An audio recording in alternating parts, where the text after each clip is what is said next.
The following was recorded in front of a live studio audience at the Studio 21 Podcast Cafe. This is the United Podcast Network.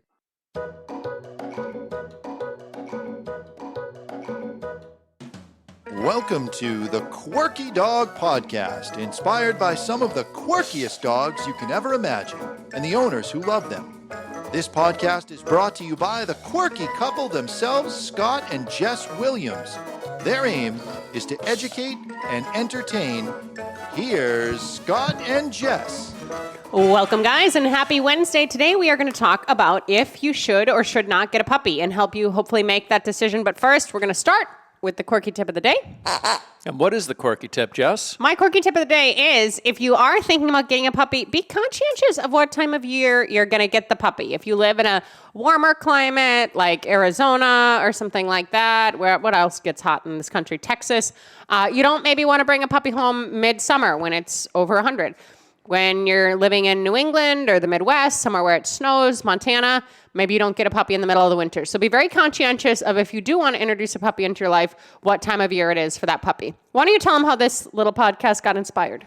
Well, we just recently had a very young dog come in. Actually, it was a puppy. We typically have a 4-month minimum age requirement. They got to have their rabies vaccination before they can come in. And this puppy, I had met with the woman, and I told her the criteria here. You need to get your rabies. And then when I went back, I told her I would do a few classes with her before we did a board and train. And she got the rabies certificate a little bit early. Right at 3 months. So no, she was maybe 3.5. Yeah, she was in our thumbnail a couple weeks ago. Very cute little doodle Lulu. But my last 2 weeks has literally been with a very wee baby puppy again. So and it's been really just crate training. Yeah, and, but like very basic. round the clock care. This was a little bit different than a normal board and train, and it kind of re-upped my thoughts on puppyhood. And anybody out there considering like maybe bringing a dog into the family, another dog into the family, the kids want a puppy, we kind of want to flush this out for you here today, because it's not that puppies are bad at all. But a lot of people that choose to get a puppy maybe only had a dog when they were growing up as a kid. Their family had a dog, and now they're adults, they want to get a puppy. You need to brace yourself for some of the responsibility that comes with getting a puppy. So we're going to lay some of that out here today in today's podcast. Yeah, one thing I would also say, if you're bringing a puppy into the house and it's both parents are working, or you have kids, or it's not unusual for both people to be working, trying to now just have a housekeeper or a nanny take on the responsibility of getting this puppy crate trained and housebroken is a huge added responsibility that they didn't sign up for, and it's taking away from what they're supposed to be doing, which is watch your kids or deal with the house. Clean your house. Yeah, no, that is a good point. So if you are going to bring a puppy into your life, you want to ask yourself a few questions. And first and foremost, Scott kind of brought up this schedule. That's a great one to consider. So how many hours a day are you out of the home? Like, what do you guys do on the weekends? Are all your kids playing sports and you're gone for 8 to 10 hours on the weekend? This is a very important part of puppyhood. What do our day-to-day lives look like? Because it's not forever, but normally you get a puppy from 8 to 10 weeks from the parents, or if you're rescuing a puppy or whatever else. Those first 2 to 4 months, it's a lot. Like, it's kind of round-the-clock care, similar to like how you'd maybe think of a newborn in certain ways, even though newborns actually go to the bathroom in their diaper, and they continue to do that, until they're toddlers and ready to be potty trained. So it is a lot that goes into the day-to-day life, and it's pretty much something that you need to be able to tend to the puppy every 2 to 3 hours, not overnight. I'm not saying that you should be getting up every 2 hours at night to tend to a puppy, but it's definitely going to be a 6-hour stretch, maybe that first week or two. Then I got the puppy that we just did for a board and train to an 8-hour stretch. I went to bed at 10. I got up right at 6. Scott said I was like a firefighter. I'd have my shoes right by the bed and my coat, and the alarm would go off, and I just like, woo, like first thing I do, go and take Lulu out for a pee. So it's those kind of things to consider, that this may really impact your day-to-day life and your livelihood. And if you can take that on, that's great. However, you need to be prepared for it. And the longer you struggle, especially with the potty training situation, conditioning the puppy to a crate, everything else, the more that is going to spill over into later months of the puppy's life. So when I'm saying it's, a pretty hardcore 2 to 4 months, if you have a sloppy first 2 months, we may be talking 6 to 8 months, up until the puppy's a year old. This is a lot of things to consider. And if you already have a pretty full life, a puppy may not be the best choice for you. Yeah, and there are some puppies that take to crate training and potty training right away. I mean, it just seems like, and with our dogs, of course, I've had a lot of puppies in my life, and the last two the dogs that I have now, the Border Collie and the Malinois, when they were little puppies, they were really no problem. They didn't want to be dirty. He also lived with his lovely wife. Yeah, but I mean, some dogs, like, they don't want to be wet. They don't want to be in a crate wet, and they'll hold it because they don't want to be wet. And it's your job to be responsible enough to know when they need to go and really get on the front end of that. So you get them out before they can't hold it anymore. But there are other dogs that will just be messy pee and poop in there and could care time. less, and that's a lot more work, you know, trying to work them through that stuff. Yeah, you and know? you don't know exactly what puppy you're bringing home and how the puppy will be, and it can be different breed specific and everything else.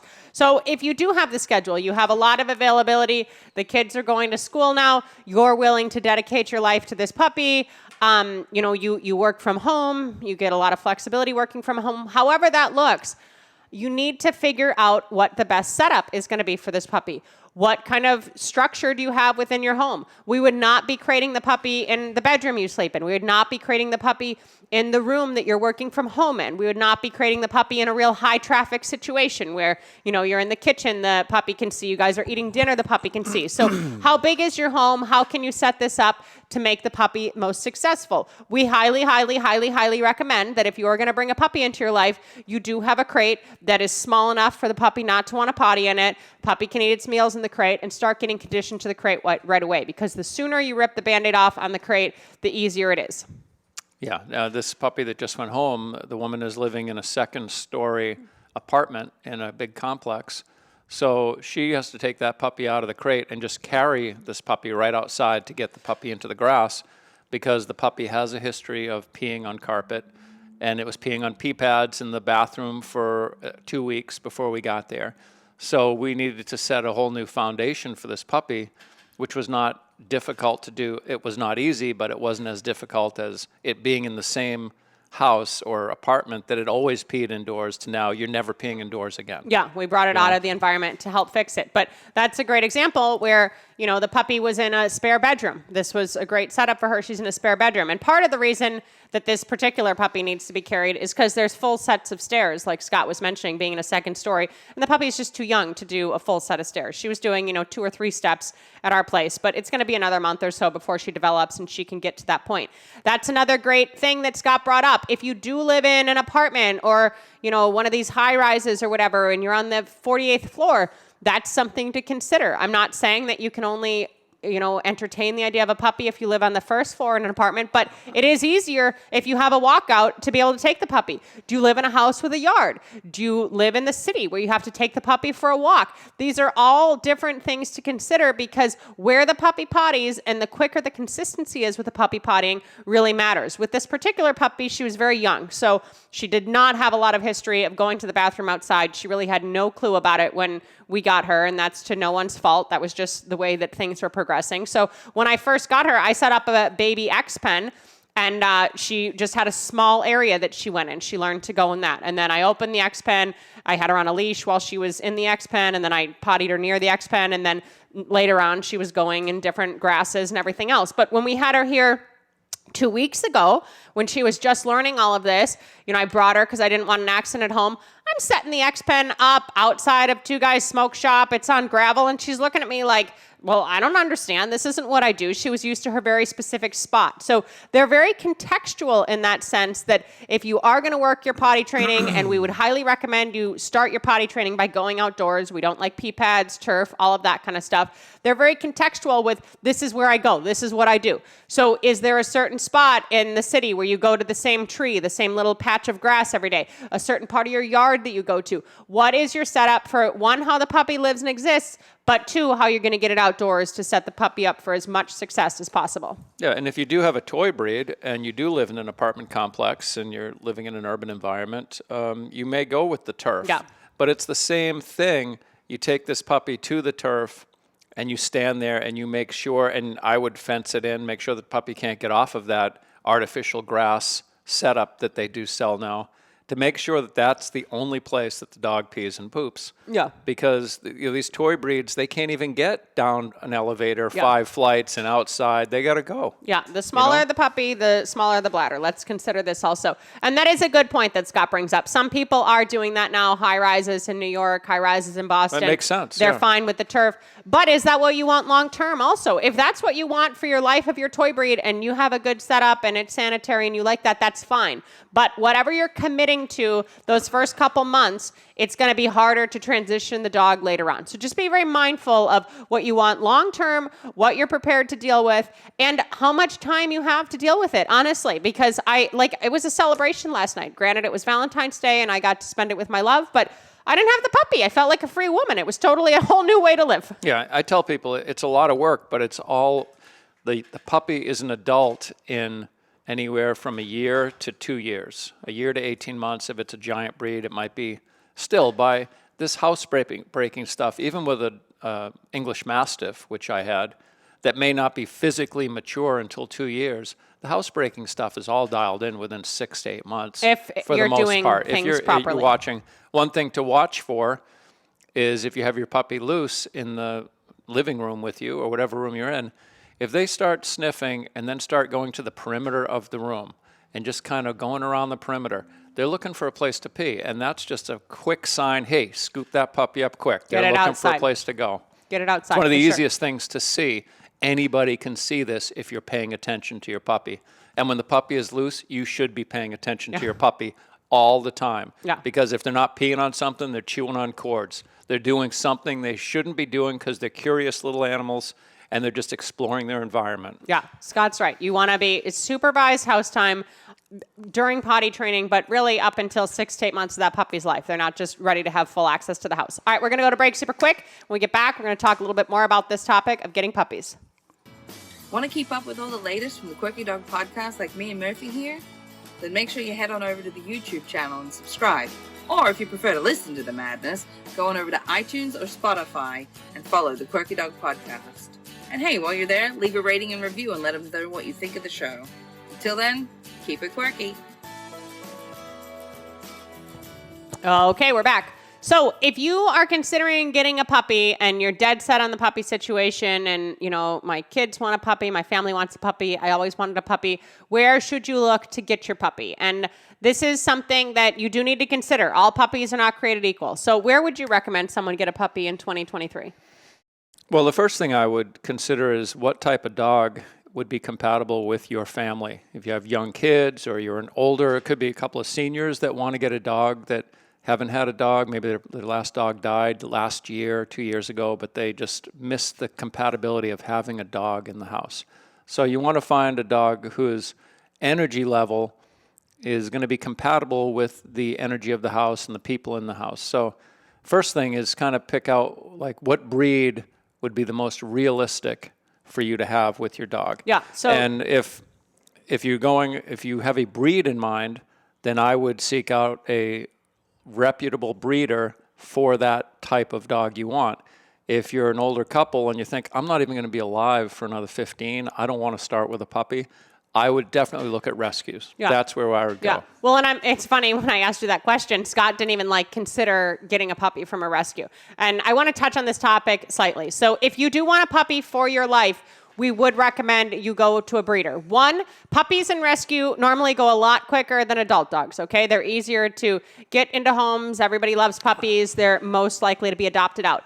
If you're planning to have, this whole lifelong journey with this puppy that you're bringing in that's going to be with you hopefully until it's a senior, it's nice to know the genetics. It's nice to know what to expect. I'm not saying that, mutts puppies are, worthless and that you haven't had great success with those in the past. However, if you're committing to a puppy, why not commit to something that you can know about the genetics? You can meet the parents. You do know what to expect from the breed traits.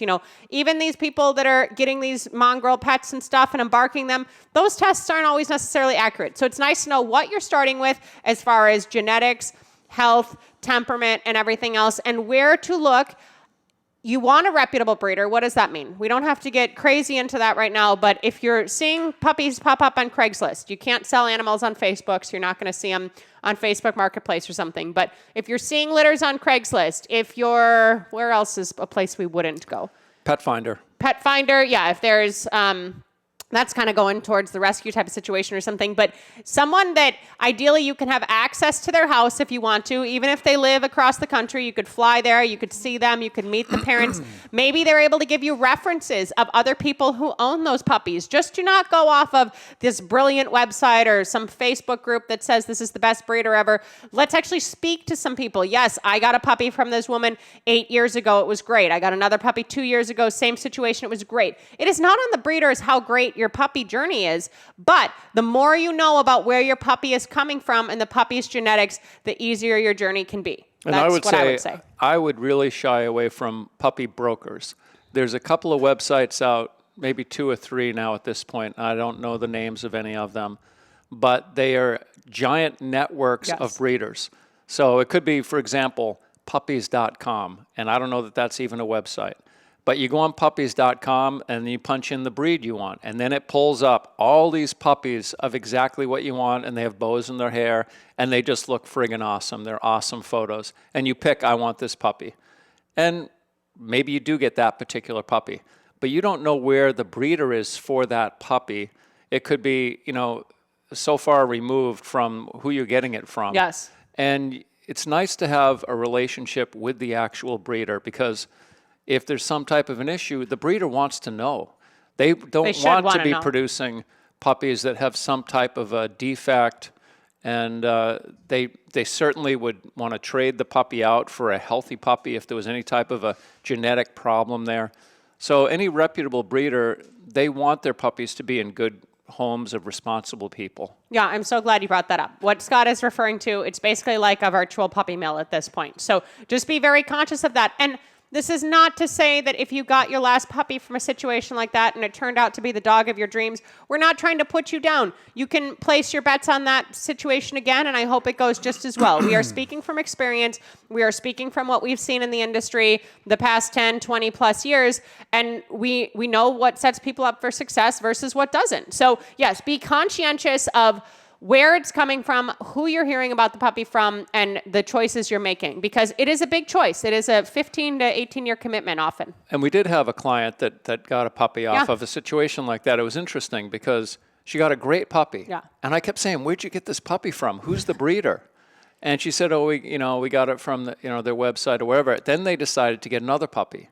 And that we never really found out who the first breeder was. It turned out it was from one of these brokerage type websites. And the second puppy they got was a nightmare. Yeah, not the same. So if you got a good puppy, you want to go back to that same breeder if you want to get a second dog, because the first one's so great. But going back to this brokerage type thing, you're never going to get back to that same puppy, the same parents, and all the stuff that made that first dog for you that was so awesome. But you are going to see the nice pictures with the bows still, so don't get sucked in.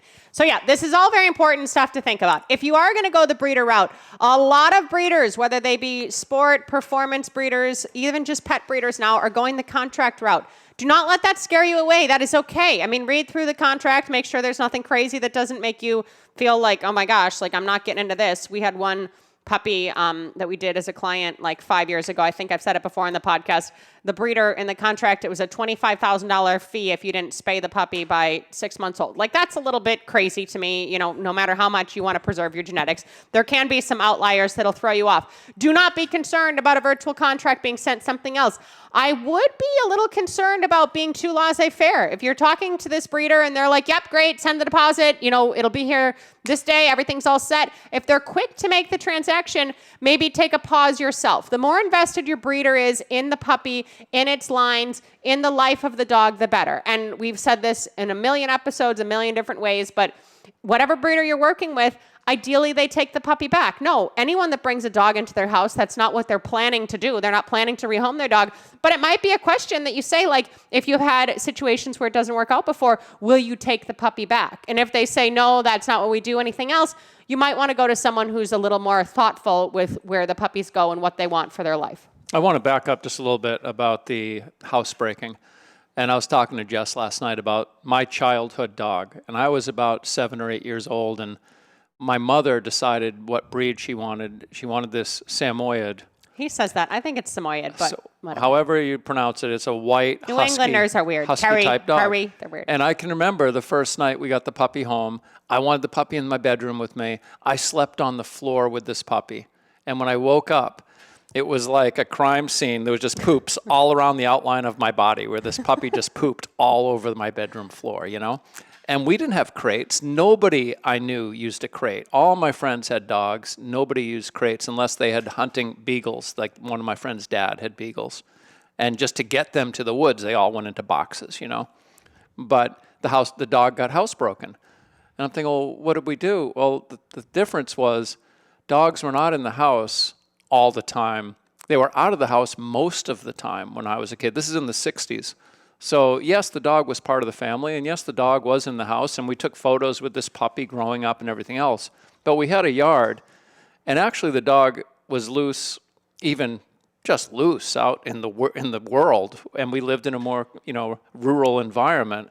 And all my buddies, when we went to school, the short answer here is that the dog was outside more than inside, and that's why the dog learned to pee and poop outdoors. And that was part of it, but I also said, and we unpacked this a little bit, dogs then had different genetics, honestly. Like, I'm not saying that dogs back in the 60s are way better than dogs now, but the genetics have changed. Like, the more that we're breeding dogs, the more that we're crossing these doodle mixes, the more that we're, integrating high drive into high drive, the dogs are born with more anxiety. And newsflash, you guys, if you're having a hard time with housebreaking, anxiety is related to housebreaking. If the dog is constantly crying in a crate and not sleeping, you're going to have the dog, one, is awake and, using energy and is going to have to pee more frequently. But anxiety and housebreaking are very closely interrelated. So I said, granted, the Samoyed was probably more of an independent breed, but also the genetics of that dog just led to more independence. It wasn't like, oh, I need you guys. Oh, I miss you guys. The dog was doing its own thing, pooped in the house, then went outside. And we were a busy household with 3 kids and everybody's coming and going. You weren't fawning all over the dog all day. There was not, with the exception of,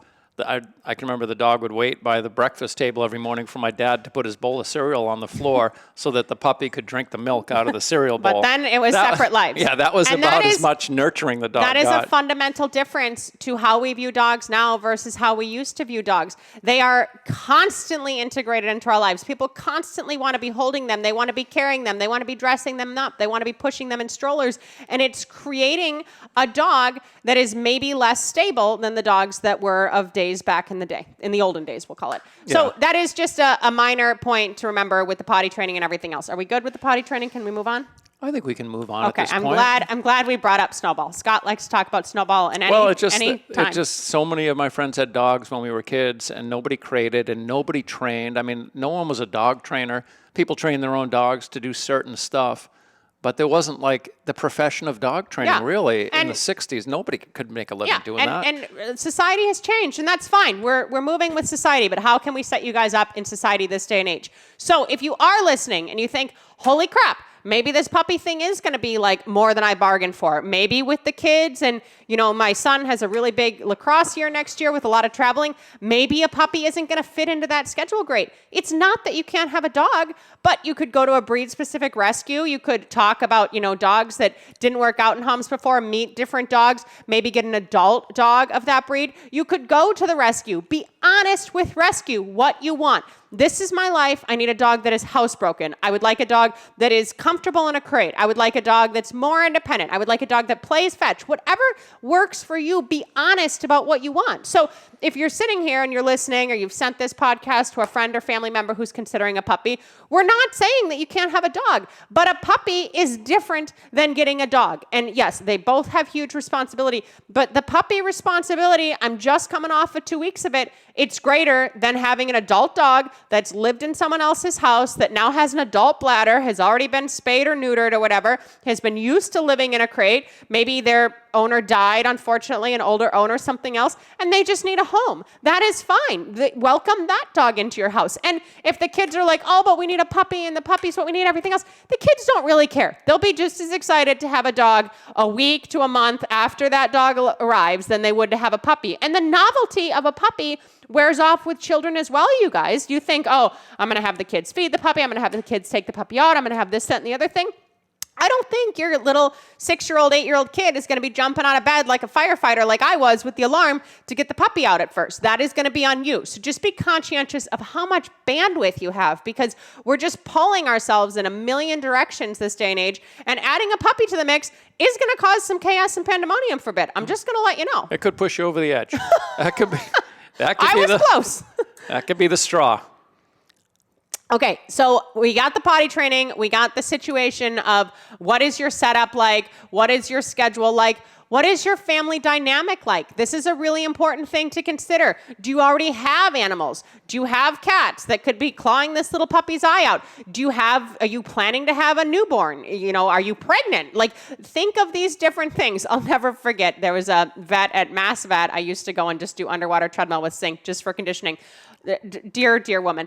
She's a vet. She's like, I'm going to get my burner puppy the same time that I have my baby. And I saw her like 4 months later, and she's like, that was the worst decision I've ever made. I've never been so stressed in my life. So if you're considering something like that, like, oh, I'll be home with the baby, I'll have maternity leave, I can do the puppy at the same time, that's a lot to do at once. You need to think of what is your current family dynamic? What will your family dynamic be the first year of the puppy's life? Family dynamics change frequently. And then what is your goal of a family dynamic? Do you want to have a family with kids? That might be how you choose a certain breed over another breed. If you want to have a family with kids and you want to bring a puppy into it, maybe a lab would be better suited than a Akita. Be conscientious of what your long-term goal is, because when you're bringing an animal into your life, ideally you're thinking 10, 15, 18 years ahead, and life changes. These dogs are with us for a long time. So be very conscientious of, is this the proper thing to introduce into the dynamic that we live in and the structure that we live in. Another thing to consider with your children is if you have a child that has been diagnosed with autism on the spectrum,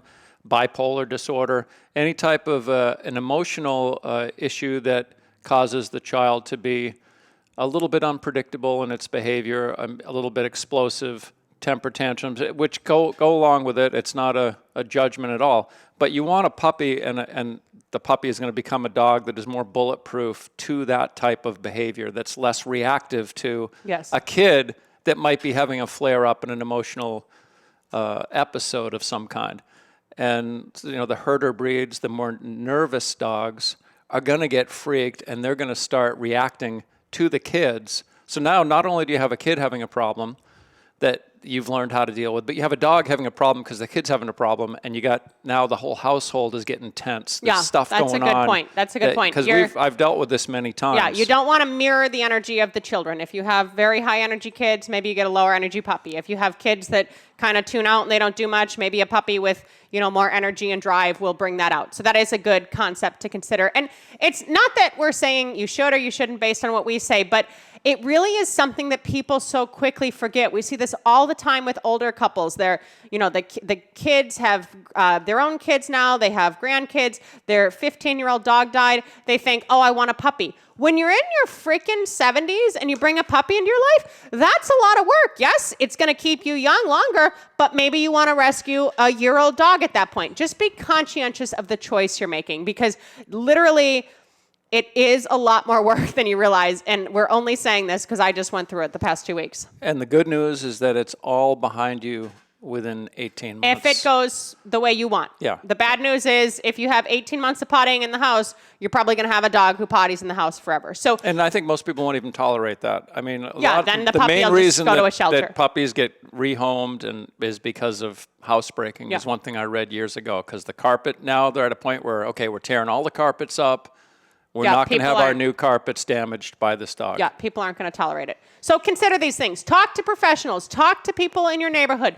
Talk to trainers. Talk to rescue groups. Talk to breeders. Consider things before you make the decision to dive in headfirst with the puppy situation, because it is a bit of a journey, and it is fulfilling, and they are cute, and they are wonderful, but you're going to lose sleep. You're going to have extra stress, and you might have a little bit of turmoil. So just be ready. Be prepared for yourself. Yeah, and I would say, I know you want to wrap this up here shortly, but I mean, So glad he gets the drift. You took your dog to college with you, and when you were out partying with your girlfriends, you came home to let my specifically dogs let the out. dogs Yeah. out. None of the other kids had dogs, didn't Yeah. have to worry about it. Yeah. And after she let the dogs out, she could go back to the bar if she Yeah. wanted, go out and party. Yeah, but it's a there was lifelong the responsibility commitment. there, you Yeah, know? it's a lifelong commitment. A little bit of housekeeping before we close up. We did our February meditation with cute little Lulu yesterday before she left. I will be posting that tonight. It's only a 5-minute meditation. We're going to do monthly meditation. And my Extremes in Dog Training survey is going to be up by Friday. Thank you guys so much for joining us this week. And in the meantime, keep it quirky. The views and opinions expressed by the hosts, guests, or callers of this program do not necessarily reflect the opinions of the Studio 21 Podcast Cafe, the United Podcast Network, its partners, or affiliates.